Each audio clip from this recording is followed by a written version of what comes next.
महाराष्ट्र में महायुति के घटक दलों के बीच सीट शेयरिंग को लेकर जारी खींचतान अब खत्म होने की है। दिल्ली में केंद्रीय गृह मंत्री अमित शाह के साथ बैठक में महायुति के बीच सीट शेयरिंग पर अंतिम मुहर लग गई है।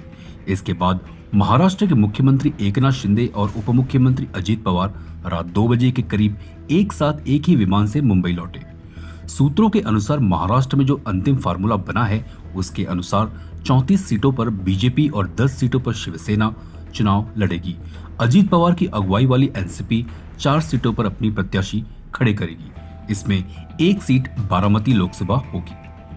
महायुति में सीट शेयरिंग का विवाद सुलझने के बाद अब बीजेपी की दूसरी सूची में प्रत्याशियों के नामों का ऐलान हो सकता है। पहली सूची में बीजेपी ने महाराष्ट्र की एक भी सीट के लिए प्रत्याशी का नाम घोषित नहीं किया था।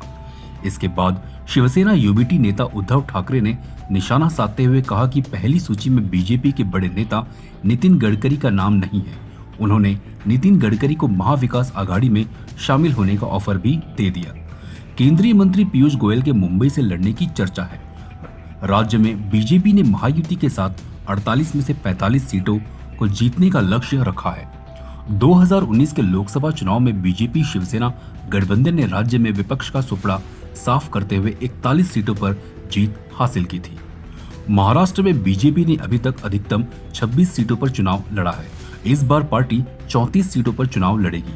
महायुति में बीजेपी को जहां ज्यादा सीटें मिली हैं तो वहीं शिंदे और अजित पवार के सामने मुश्किल है कि कैसे पार्टी में समायोजन बैठाएंगे। शिंदे के साथ 13 सांसद हैं। ऐसे में उन्हें 3 सांसदों को मनाना पड़ेगा। ऐसी स्थिति अजित पवार के सामने होगी। वे 4 सीटों पर कैसे सामंजस्य बैठाएंगे। सूत्रों के अनुसार अजित पवार गुट के पास बारामती, शिरूर, रायगढ़, परभणी सीटें रह सकती हैं। शिरडी और यवतमाल के उम्मीदवार बदले जा सकते हैं।